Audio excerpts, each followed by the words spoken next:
Praise the lord. అందరూ బాగున్నారండి. ఒక చిన్న మాట చెప్తాను. సామెతల గ్రంథము 18వ అధ్యాయం 12వ వచనంలో ఒక మాట ఉండిద్ది.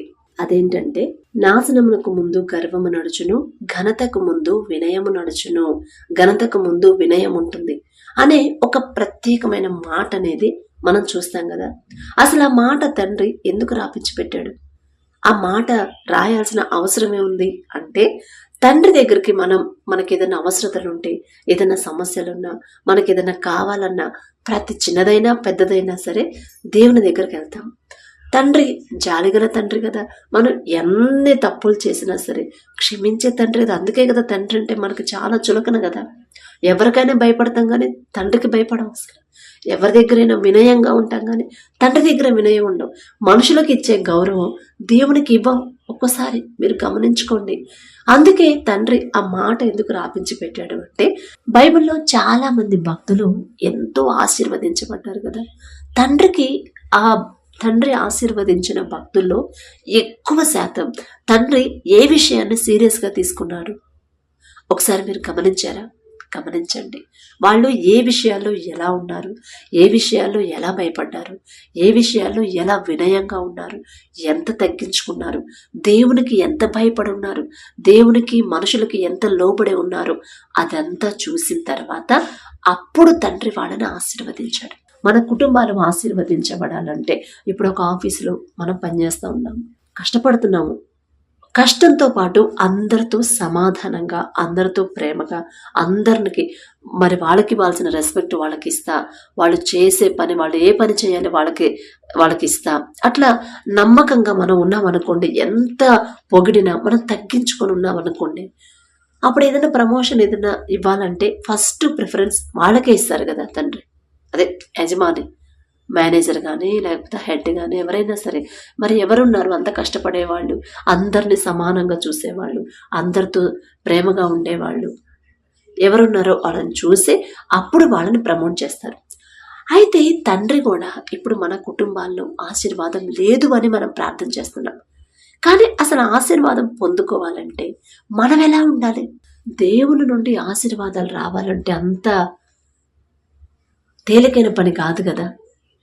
చాలా కష్టం కదా దేవుని నుండి ఆశీర్వాదం పొందుకోవాలంటే. యాకోబు గారికి చాలా ఆస్తుంది, చాలామంది సంతానం, ఎడ్లు, గొర్రెలు కానీ, మేకలు కానీ, ఒంటెలు, చాలా ఆస్తుంది కదా. అయినా సరే దేవుని పాదాలు పట్టుకొని ఎందుకు గోజాడాడు? నన్ను ఆశీర్వదిస్తే కానీ నేను విడిచిపెట్టను అన్నాడు. ఎందుకు పెనుగులాడాడు?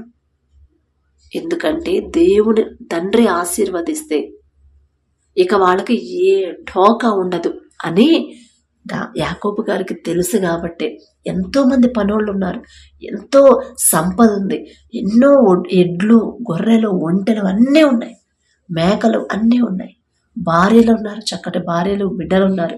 వాళ్ళ మీద ఆధారపడ్డా? నాకు ఇంత ఆస్తుంది కదా, ఈ ఆస్తి ఇచ్చేస్తాను, సగం ఆస్తి ఇస్తాను, నాన్నకి నా మీద నా కోపం పోయిద్దిలే అనుకున్నాడా? అనుకోలేదు. ఏది కూడా అక్కడకు రాదు మనకు ఒకానొక సమయంలో. కానీ దేవుని ఆశీర్వాదం ఉంటే ఖచ్చితంగా ఎలాంటి పరిస్థితులు మనకు వచ్చినా సరే వాటి నుండి పడేస్తాడు తండ్రి. ఆ దారి అనేది తండ్రి చూపిస్తాడు మనకి. అందుకే దేవుని ఆశీర్వాదం కావాలనే యాకోబు గారు పెనుగులాడతాడు కదా నైట్ అంతా. నన్ను ఆశీర్వదిస్తే నేను విడిచిపెట్టినయ్యా, నన్ను ఆశీర్వదిస్తేనే నేను విడిచిపెట్టను, లేకపోతే నేను వదిలిపెట్టను, నన్ను కొట్టినా సరే విడిచిపెట్టాడు కదా. అయినా సరే పెనుగులాడతాడు. చివరికి ఆశీర్వాదం పొందుకున్న తర్వాత అప్పుడు ప్రశాంతంగా వెళ్తాడు కదా. అందుకే దేవుని ఆశీర్వాదంలో అంత శక్తి ఉండిద్ది. అందుకే అసలు తండ్రి మనల్ని ఆశీర్వదించాలన్నా, మన కుటుంబాలు అభివృద్ధి చెందాలన్నా, మనకున్న వ్యాపారం డెవలప్ అవ్వాలన్నా, మనం చేసేది చిన్నదైనా పెద్దదైనా ఆ పని ఆశీర్వదించబడాలన్నా, మన కష్టానికి తగిన జీతం మనం పొందుకోవాలన్నా కూడా దేవుని ఆశీర్వాదం అనేది చాలా చాలా ఇంపార్టెంట్. దేవుని ఆశీర్వాదం లేకపోతే మనం రేయి మగలు కష్టపడ్డా కూడా, నిద్రాహారాలు మానుకొని నైట్ డ్యూటీలు చేసినా కూడా ఎక్కడ వేసిన గొంగళి అక్కడే ఉన్నట్టు. సమస్యలన్నీ అలాగే ఉంటాయి, అప్పులన్నీ అలాగే ఉంటాయి. అవి తీర్చే దారి కూడా మనకు దొరకదు. అసలు డబ్బులు ఎలా వస్తున్నాయి, ఎంత వస్తున్నాయో, ఎలా అయిపోతున్నాయో, ఎలా ఖర్చు పెడుతున్నామో, అసలు ఎందుకు అయిపోతున్నాయో కూడా మనకు అర్థం కాదు. దేవుని ఆశీర్వాదం మనకు లేకపోతే మన కుటుంబాల్లో. అందుకే కానీ తండ్రి ఆశీర్వదించాలంటే మొదట మనం ఎలా ఉండాలి? ఘనతకు ముందు వినయం ఉండును. మనం ఎంత వినయంగా ఉండడం నేర్చుకుంటామో, ఎంత వినయంగా ఉండడం అలవాటు చేసుకుంటామో, ఎంత వినయంగా ఉండడం సాధన చేస్తాము. ప్రతిరోజు ఒకరోజు కష్టం అవ్వచ్చు, 2 రోజులు కష్టం అవ్వచ్చు, కానీ 3వ రోజు నుంచి తగ్గించుకోవడం మనకు అలవాటు అయిపోయింది ఆటోమేటిక్గా. తండ్రి ఆశీర్వాదం మనకి కావాలి అంటే ఖచ్చితంగా తగ్గించుకోవాల్సిందే, వినయంగా ఉండాల్సిందే. అది మనుషుల దగ్గర, దేవుని దగ్గర. దేవుని దగ్గర ఉంటానులే, మనుషులతో నాకు సంబంధం లేదంటారేమో, అలా కాదు. దేవుని దగ్గర వినయంగా ఉండాలి, మనుషుల దగ్గర కూడా వినయంగా ఉండాల్సిందే. అలా ఉంటేనే తండ్రి మన ప్రార్థనకి జవాబిస్తాడు, మన కుటుంబాలకి ఆశీర్వాదం ఇస్తాడు. ఘనతకు ముందు వినయం ఉండిద్ది. ఇప్పుడు మీకు ఉద్యోగాలు కావాలి, అసలు మొదట మీరు వినయంగా ఉంటున్నారా లేదా మీరు చూసుకోండి. మనం ఆశీర్వాదాలు మనకు వస్తున్నాయా రావట్లేదా, తండ్రి మన ప్రార్థనకు జవాబు పంపిస్తున్నాడా లేదా అని మనం కూర్చొని ఒకసారి ఆలోచించుకుంటే మనం ఎలా జీవిస్తున్నాం, మన మాట తీరు ఎలా ఉంది, మన ప్రవర్తన ఎలా ఉంది, ఎదుటి వాళ్ళతో మనం ఎలా నడుచుకుంటున్నాం, కుటుంబంలో మనం ఎలా ఉంటున్నాము, ఇవన్నీ మనం గమనించుకుంటే మనకే అర్థమైపోయింది దేవుడు మనకు ఆశీర్వాదం ఇవ్వబోతున్నాడా లేదా, నేను అడిగింది నా తండ్రి నాకు ఇవ్వబోతున్నాడా లేదా అనేది. ఇప్పుడు మీకు ఉద్యోగాలు కావాలి, ఉద్యోగాల కోసం ఎగ్జామ్స్ రాసి వెయిట్ చేస్తున్నారు. మిమ్మల్ని ఘనపరచాలంటే మొదట మీరెలా ఉండాలి, మీరు కోరుకున్నది మీరు పొందుకోవాలి అంటే మీరెలా ఉండాలని తండ్రి చూస్తున్నాడు. తండ్రి ఒక మాట రాపించి పెట్టాడు అంటే ఖచ్చితంగా ఆ ప్రకారంగా ఉంటేనే మనం ఆశీర్వదించబడతాం. ఆ ప్రకారంగా జీవిస్తేనే మనం అడగక్కర్లా, అడగకుండానే మనకు అన్నీ తెచ్చిపెడతాడు తండ్రి. వినయం, విధేయత. ఘనతకు ముందు వినయం ఉండిద్ది. ఎంత వినయంగా ఉంటే అంత ఆశీర్వదించబడతారు. మనం పెద్ద కంపెనీని స్థాపించి చాలామంది, కొన్ని లక్షల మందికి ఉద్యోగాలు ఇవ్వచ్చు. అయినా సరే దేవుని దయందును మనుషుల దయందును కూడా వర్ధిల్లుతూ ఉండాలి అని నేను చెప్పట్లేదండి, తండ్రి చెప్తున్నాడు. దేవుని దయందు మనుషుల దయందు వర్ధిల్లాలి. వినయం, మనం ఎంత వినయంగా ఉంటే, అది ఫ్రెండ్స్ అయినా, లేకపోతే మన బంధువులైనా, మనమంటే గిట్టని వాళ్ళతో కూడా మనం రెస్పెక్ట్గా ఉండాలి. అది మాత్రం చాలా కష్టం అలా ఉండడం, కానీ ఉంటేనే మనకు ఆశీర్వాదం. అసలు వాళ్ళు ఎదురు పడితేనే అస్సలు మాట్లాడబుద్ధి కాదు, చిరాకేసింది. కానీ వాళ్ళతో కూడా సమాధానంగా ఉంటేనే మన కుటుంబాలు ఆశీర్వదించబడతాయి.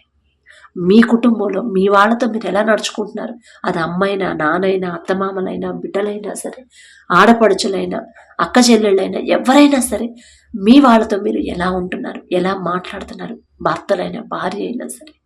భర్త మారాలని కోరుకుంటున్నావు, నువ్వెలా ఉంటున్నావు? మరి ఆయనకి ఇవ్వాల్సిన రెస్పెక్ట్ ఆయనకి ఇస్తున్నారా?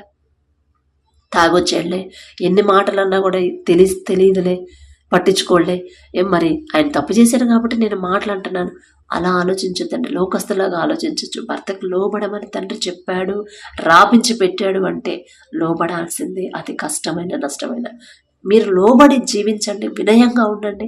ఏదైనా అది కరెక్ట్ కాకపోతే ప్రేమగా చెప్పుకోండి, అట్టయితే అట్టయ్యా, మరి మన కుటుంబంలో మనకు అవసరతలు ఉన్నాయి కదా, మన బిడ్డల భవిష్యత్తు ఏందని ప్రేమగా చెప్పుకోండి. మారలేదనుకోండి, వాళ్ళ మీద అరిస్తే ఉపయోగం లేదు, తిరిగి రివర్స్ అవుతారు. కానీ అదే మీరు వినయంగా, తగ్గింపు, సహింపుతో ఉండి దేవుడి దగ్గర మొరపెట్టండి. తండ్రి చూస్తానే ఉంటాడు మనం ఎలా మాట్లాడుతున్నామో, ఎలా ప్రవర్తిస్తున్నామో. ఒకవేళ పైకి మనం బాగానే ఉన్నా, మన మనసులో ఆలోచన రాకముందే అది పూర్తిగా తండ్రికి తెలుసు కదా. పైకేమో వినయంగా ఉన్నట్టుంది, లోపల మాత్రం తిట్టుకుంటుంది అని కొంతమంది చెప్తారు. కానీ అది కూడా తండ్రికి తెలుసు, మనం సపరేట్గా చెప్పక్కర్లేదు కదా, తండ్రికి తెలుసు. అందుకే ఎంత వినయంగా ఉంటున్నారు, ఎంత తగ్గింపుతో ఉంటున్నారు, వాళ్ళని ఎంత సహించగలుగుతున్నారు, ఎంత ఓర్చుకోగలుగుతున్నారు, అవన్నీ గమనించుకోండి. మీకే అర్థమైందిగా మీ కుటుంబాలు ఆశీర్వదించబడుతున్నాయా, ఆశీర్వదించబడట్లేదా అనేది. ఎంత ప్రార్థన చేసినా నా కుటుంబం ఇంతే ఉంటుంది, ఎన్ని రోజులు ఉపవాసం ఉన్నా నా కుటుంబ పరిస్థితి మారట్లేదని మనం అనుకుంటున్నాం. అంత ప్రార్థన చేస్తున్నారు, అన్ని రోజులు ఉపవాసం ఉంటున్నారు, అన్ని మీటింగ్స్కి అటెండ్ అవుతున్నాం, కానీ మన మాట తీరు ఎలా ఉంది, మన చూపులు ఎలా ఉన్నాయి, మన ప్రవర్తన ఎలా ఉంది, మనం తగ్గింపుతో తండ్రి మాట చొప్పున మన జీవితాలు మార్చుకుంటున్నామా లేదా అనేది మనం గమనించుకోవటం లేదు. అందుకే ఈ తిప్పలు, ఈ బాధలు, ఈ సమస్యలు, ఇంకా సమస్యలు. అసలు తండ్రి మీరు అడగండి నేను ఇస్తానన్నాడు. మనం అయ్యా నాకు ఈ సమస్య తీసేయ అంటే వెంటనే తీసేయలేడా? ఒక్క క్షణంలోనే తీసేయగలడు. కానీ మనకు ఓర్పు అలవాటు అవ్వాలి, సహించడం అలవాటు చేసుకోవాలి, ఎదుటి వాళ్ళని మనస్ఫూర్తిగా క్షమించడం అలవాటు చేసుకోవాలి, వినయంగా ఉండడం. ఎంత హెచ్చించిన తండ్రి తగ్గించుకొని ఉండడం. కొంతమంది పాట పాడతారు, ఒకవేళ పాట పాడారు అనుకోండి, చాలామంది జబ్బ ఏం పాడారు, అసలు ఏం గొంతు, ఎంత మధురంగా ఉందన్న అన్నారు అనుకోండి. బయట వాళ్ళ సంగతి మనకు తెలియదు, కానీ మన ఫీలింగ్ ఎలా ఉండాలి? మన మనసులోనైనా పైకైనా ఒకటే మాట ఉండాలి. నీ మాట అవునంటే అవును, కాదంటే కాదు అని, కాదన్నట్టే ఉండాలని బైబిల్లో ఉంది. తండ్రి రాపించి పెట్టాడు. అమ్మా ఇది నా సొంత జ్ఞానం, నా సొంత స్వరం కాదమ్మా, నా తండ్రి ఆ తలాంతి ఇచ్చాడు కాబట్టి నేను పాడగలిగాను, కానీ ఆ స్వరం అనేది నా తండ్రి ఇవ్వకపోతే నేను ఒట్టివాడినే అనే మనసు, అనే తగ్గింపు మనకెప్పుడైతే అలవాటైద్దో, గర్వం, అహంకారం అనేది రాకుండా ఇంకా తగ్గించుకోవడం, హెచ్చించే కొద్దీ ఇంకా తగ్గించుకోవడం ఎప్పుడైతే మనం అలవాటు చేసుకుంటామో అప్పుడు మీకు కానీ, మీ కుటుంబాలకు కానీ, మీ బిడ్డలకు కానీ ఎలాంటి ఢోకా ఉండదండి. ఇక మనకు కావలసిన అవసరతలన్నీ తండ్రి చూసుకుంటాడు. కానీ మనం మొదట వినయంగా ఉండాలి. మనకు ఆ ఘనత తండ్రి ఇవ్వాలంటే మనం తగ్గింపుతో ఉండాలి. ఆ ఉద్యోగం తండ్రి మనకి ఇవ్వాలంటే మనం వినయం, విధేయతతో ఉండాలి. ఉద్యోగం ముందేనా? ఉద్యోగం వచ్చిన తర్వాత కూడా, వచ్చిన తర్వాతే తండ్రి చూస్తాడు. కార్యం చేసిన తర్వాత కుటుంబాన్ని చూస్తాడు. ఆశీర్వదించిన తర్వాత ఎలా ఉంటున్నారు ఖచ్చితంగా తండ్రి చూస్తాడు. కాబట్టి జాగ్రత్తగా ఉండండి, వినయంగా ఉండండి, ఘనత పొందుకోండి. Praise the lord.